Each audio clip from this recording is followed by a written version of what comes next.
आलिया। पाकिस्तान इस वक्त high alert पर है और सवाल ये उठ रहा है कि क्या ईरान एक और हमला तो नहीं कर देगा। और ईरान ने जब हमला किया तो उसके बाद भी पाकिस्तान की तरफ से कोशिश की गई कि ईरान इसके ऊपर माफी मांग ले। ईरान छोड़ेगा नहीं, ये बात याद रखना। ईरान जो है वो पाकिस्तान को छोड़ेगा नहीं। ये जंग की चिंगारी लग चुकी है, बस ये जंग चिढ़ चुकी है दोस्तों। पक्ष रख रही है। भारत जहां इस हमले को आत्मरक्षा में उठाए गए कदम के रूप में ईरान का समर्थन कर रहा है, वहीं अमेरिका ने ईरान के हमले की निंदा की। हालांकि अमेरिका और ईरान दोनों ने ही इस संगठन को आतंकी संगठन घोषित किया हुआ है। वहीं चीन ने दोनों देशों को संयम बरतने की हिदायत दे डाली है।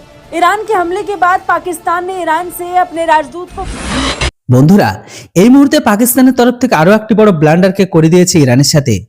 পাকিস্তানের ভেতরে জাসাল আদলে যে জঙ্গি সংগঠন আছে তারা ইরানের একজন কর্নেলকে মেরে দিয়েছে, এমনকি এর সাথে সাথে কর্নেলের সাথে যে দুজন বডিগার্ড ছিল তাদেরকেও মেরে দিয়েছে। তো বন্ধুরা এর উপর এখন ইরান সম্পূর্ণ ভড়কে গেছে। এর উপর ইরান এখন স্পষ্ট স্টেটমেন্ট জারি করে দিয়েছে যে আমরা এর প্রতিটার বদলা পাই পাই করে নিব। এই স্টেটমেন্টের পর এখন পাকিস্তানি থেকে শুরু করে পাকিস্তানি সেনা কর্নেল তাদের এখন ভয় পা কাঁপছে যে এবার ইরান পাকিস্তানের উপর কোন বড় হামলাকে করবে। যদিও বন্ধুরা এই মুহূর্তে পাকিস্তান হাই অ্যালার্টে আছে, অপরদিকে পাকিস্তানিরা আকাশে উঠছে যে তারা ইরানের ঘরের ভেতরে ঢুকে বিএল এর ঠিকানাকে উড়িয়েছে, তা আবার 50 কিলোমিটার ভেতরে ঢুকে গিয়ে। এখন এর উপর যখন চর্চা হচ্ছে তখন পাকিস্তানি জনতা থেকে শুরু করে কিছু মানুষের মোরাল অনেক হাই আছে। তো বন্ধুরা এই মুহূর্তে ইরান যদি পাকিস্তানের উপর হামলা করে তাহলে পাকিস্তানিদের নেয়ার বদলে তো দিতে হবেই। আর এটাও তো বন্ধুরা ঠিক যে ইরান তো স্পষ্ট করে বলে দিয়েছে যে আমাদের কর্নেলের উপর আক্রমণ হয়েছে আর এর পাই পাই করে আমরা হিসাব নেব। তো বন্ধুরা এখন পরিস্থিতি এখন অনেক উত্তপ্ত দুই দেশের মাঝে। পরবর্তী টাইমে পাকিস্তানের সেনার উপর কোন হামলা হবে সেটাই তো দেখার মতো বিষয়। তো বন্ধুরা পুরো বিষয়টির উপর দেখে নিন পাকিস্তান কি বলতে চলেছে তাদের মিডিয়াগুলোতে। চ্যানেলটিতে নতুন হলে কেউ সাবস্ক্রাইব করতে ভুলবেন না।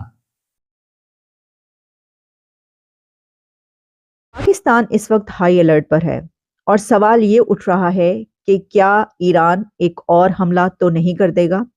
और ईरान ने जब हमला किया तो उसके बाद भी पाकिस्तान की तरफ से कोशिश की गई कि ईरान इसके ऊपर माफी मांग ले या ऐसा रवैया इख्तियार करे कि जिसके बाद पाकिस्तान को रिटेलिएट ना करना पड़े। खबरें अब बीच से ये आ रही हैं कि पाकिस्तान ये चाहता था कि इसका जवाब ना देना पड़े और ईरान ये कहे कि उससे गलती हुई है और उसने जो किया है उसकी कोई ना कोई एक्सप्लेनेशन आ जाए ताकि बात आगे ना बढ़े।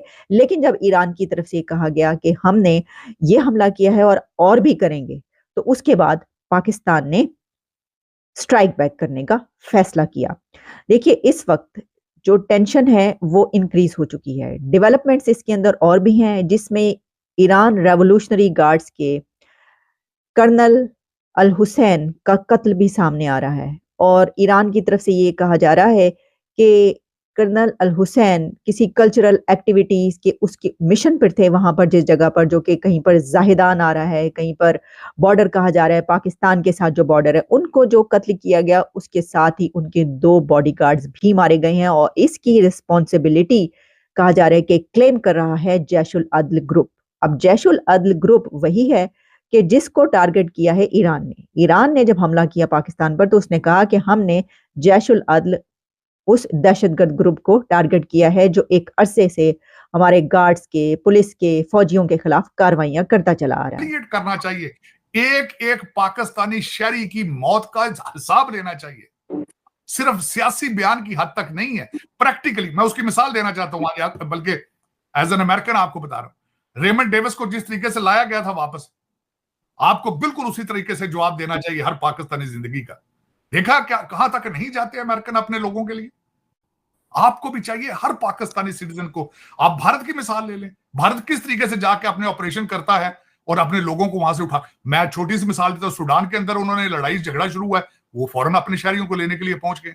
यमन के अंदर 20,000 उनका इंडियन सिटीजन बैठा है, वो उनके लिए जवाबदेह है, वो उनको लाते हैं। बिल्कुल इसी तरह आपको भी करना चाहिए, क्यों नहीं करते आप। That is one of the reason कि पाकिस्तानी कौम और पाकिस्तानी इदारे डीमोरलाइज्ड। मैं कहता हूं आसिम मुनीर साहब, मैं उनको मुबारकबाद पेश करना चाहूंगा, बल्कि मैं आई सपोर्ट हिज डिसीजन। लेकिन इसको अब यहां रुकना नहीं चाहिए, इस मोमेंटम को जारी रखना चाहिए इंटरनेशनल लेवल पर भी और लोकल लेवल पर भी। अब पाकिस्तान के अंदर भी एक सीरियस ऑपरेशन की जरूरत है। मैं हमेशा ये कहता हूं कि पाकिस्तान किस तरह का ऑपरेशन था साहब?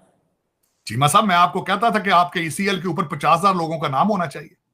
मैंने आपको अगले दिन जब हमारे नकवी साहब, जस्टिस साहब और जस्टिस जाजुब साहब से मैं चीख के कहता रहा इनके नाम ईसीएल में होने चाहिए, इनकी बच्चों की प्रॉपर्टियां और इनके बच्चों की सिटीजनशिप जो है कौम को डिस्क्लोज की जाएंगे सारी चीजें। ये क्यों नहीं हो रहा है ये बात, जब नजर आ रहा है कि इनकी फाइलें मौजूद हैं, इनके सारे कारनामे। जस्टिस एजाज के ऊपर एलिगेशन क्या है कि अपनी इनकम से ज्यादा उनके असासे हैं, तो कौम को बताया ना ये।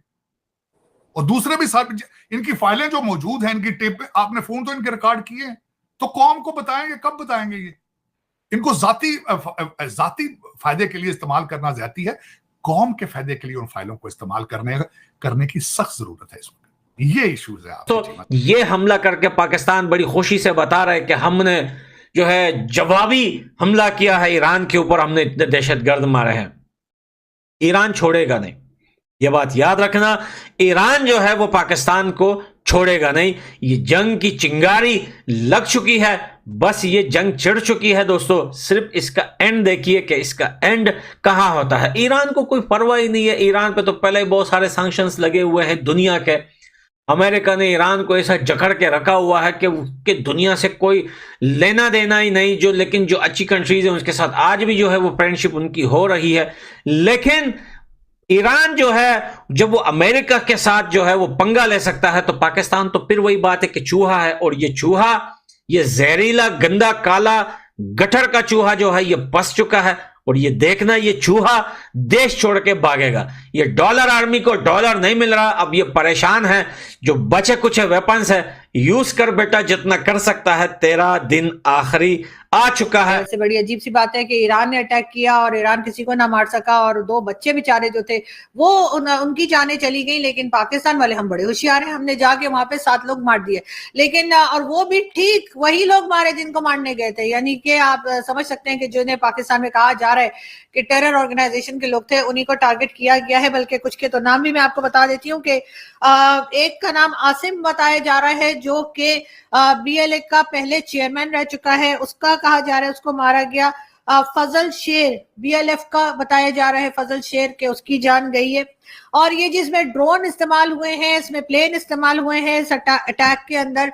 और साथ साथ जी फॉरेन ऑफिस का ये कहना है कि जी ये सब कुछ तो हो रहा है, लेकिन हम ईरान के साथ ताल्लुकात बिगाड़ना नहीं चाहते। हम चाहते हैं कि ईरान और पाकिस्तान मिलकर जो है वो इस किस्म के जो टेरर ऑर्गेनाइजेशंस हैं उनके ऊपर कंट्रोल करें और उनको मारें या उनको पकड़ने का काम जो है वो किया जाए।